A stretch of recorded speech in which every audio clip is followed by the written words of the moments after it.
सहकार सहकार सहकार सहकार।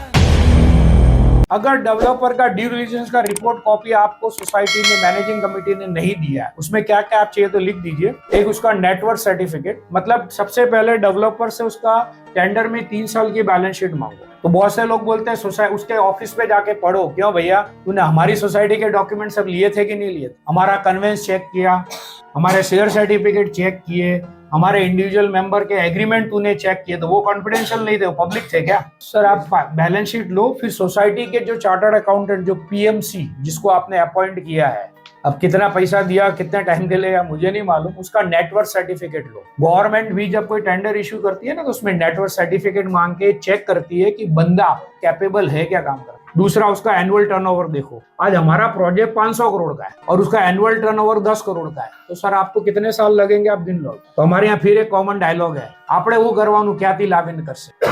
सर अभी मैं आपसे 50,000 क्रेडिट मांगू, आप में से कोई देगा मुझे? क्योंकि आपको भरोसा नहीं है मैं वापस दूंगा कि नहीं।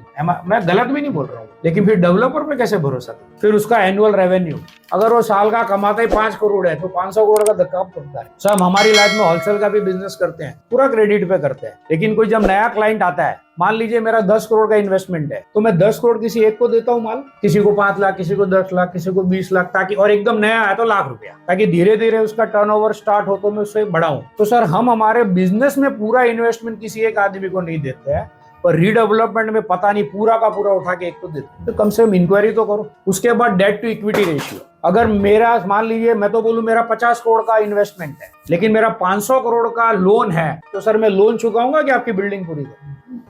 आज शेयर्स मार्केट में आप देखिए डेट टू इक्विटी रेशियो लोग देखते हैं ना कि भाई डेट कितना, इक्विटी कितना है। तो मेरी नजर में, अगर मेरा जो पर्सनल सोचना है, अगर डेवलपर के पास खुद का 100 करोड़ है तो उसके पास 50 करोड़ लोन है, तब तक तो ठीक है। लेकिन 100 करोड़ के सामने अगर उसके पास 500 करोड़ का लोन है, तो सर सबसे पहले तो लोन का ईएमआई जाएगा, उसका इंटरेस्ट जाएगा, फिर आपका नंबर बाद में आए, या फिर वो जिस दिन टर्नओवर करते करते करते थक जाएगा तब सब डब्बे में आ जाएगा। तो अगर आपको किसी डेवलपर का विरोध करना है तो आप कोऑपरेटिव कोर्ट में जाके बैठ जाओ कि हमको रिपोर्ट नहीं दी, आप कैसे भरोसा करें? आप बोलो जनरल बॉडी तो अंधी बन के कुछ भी करेगी, तो क्या मैं मेरा घर गंवाने को थोड़ी बैठा हूँ? कौन सा कोर्ट आपको सपोर्ट? आपको रिजोल्यूशन चैलेंज करना है कि रिजोल्यूशन में वायलेशन क्या है, एमसेक्स एक्ट का कौन सा वायलेशन हुआ है, या रूल का कौन सा वायलेशन हुआ, बायलॉस का कौन सा वायलेशन हुआ है, या कॉन्स्टिट्यूशन ऑफ इंडिया का कौन सा वायलेशन हुआ है। अगर आप वायलेशन प्रूव करोगे तो कोऑपरेटिव कोर्ट को सुनना है। खाली जाके ब्लाइंडली बोलोगे कि मेरे को पसंद नहीं है तो कोई नहीं, आपको जस्टिफाई करना है। जैसे ड्यू डिलिजेंस रिपोर्ट नहीं गया है, डीए की कॉपी नहीं दी है, फिजिबिलिटी नहीं दी, और ये बोलता है सर अप्रूव हुआ,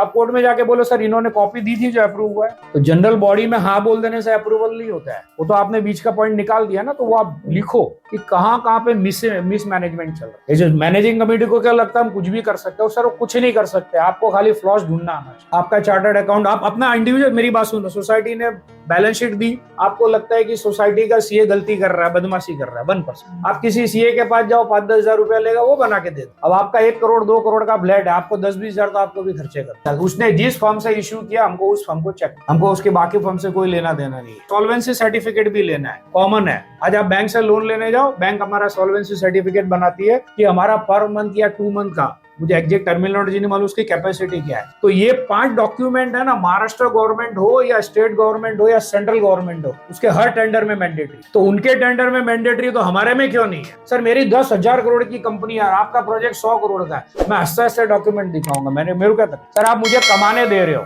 तो मैं डॉक्यूमेंट दिखाने में क्यों शर्म कर? आप कमाने नहीं दोगे तो बात अलग। आपकी सोसाइटी का प्रोजेक्ट 1,000 करोड़ का है और मुझे 300 करोड़ कमाने मिल रहे हैं, सर आपने कोई मेरा नफा तो कम नहीं किया ना। आज ये मेरा जो प्रोजेक्ट चल रहा है, आज पूरे दिन में मैं कहीं नहीं बोलता हूँ कि डेवलपर का नफा कम कर। सर आप डेवलपर का नफा कम करोगे तो काम नहीं करे। आज इसीलिए रीडेवलपमेंट में जो जेन्युइन डेवलपर जिसको हम बोलते हैं बंबई में, जो बिल्डिंग कंप्लीट करने की नियत रखता है, वो इसलिए नहीं आते क्योंकि आप उसको कमाने नहीं देना। जो हाईएस्ट ऑफर आया उसके पीछे जाते हो, अरे वो पॉसिबल है क्या? तो ठीक वैसे ही जो जेन्युइन डेवलपर होंगे, जो कैपेबल होते हैं, वो खुद का पर्सनल सैलरी गिनते हैं, अपने इन्वेस्टमेंट का इंटरेस्ट गिनते हैं, अपने स्टाफ का पगार गिनते हैं, तो उनका ऑफर हमेशा सबसे कम आता है। और जो कड़का डेवलपर है उसका ऑफर हमेशा हाईएस्ट आता है, और हमारा ध्यान हमेशा हाईएस्ट पे ही लगा रहे। सर चेक करो हाईएस्ट कैसे आया, पॉसिबल है। ये मत सोचो कि डेवलपर कहां से लाएगा, તો जितने પ્રોજેક્ટ બંધ है सब में यही प्रॉब्लम. આપણે શું કરવાનું, ડેવલપર ક્યાંથી લાવીને આપે, આપણને એગ્રીમેન્ટ લખીને મળી ગયો ને આપણે चिंता करवानी नहीं. तो जितने प्रोजेक्ट बंद है उसको जाके पूछो, अब चिंता कौन करे. उसके बाद आपके अपने टैक्स ऑडिटर से सर्टिफिकेट लेना है कि develop on basis of this 5 due diligence report the developer is capable to complete this project. अगर ये 5 चीज आपके हाथ में आ गई तो लगभग प्रॉब्लम नहीं आती. देखो 1% डेवलपर को पर्सनल कुछ हो जाता है तो बात अलग. इसी रिपोर्ट के बेस पे सब क्लियर. टैक्स ऑडिटर से एक सर्टिफिकेट बनाने लो कि ये जो 5 रिपोर्ट उसने बनाई है उसके बेसिस पे developer is capable to complete the project. सहकार सहकार सहकार सहकार.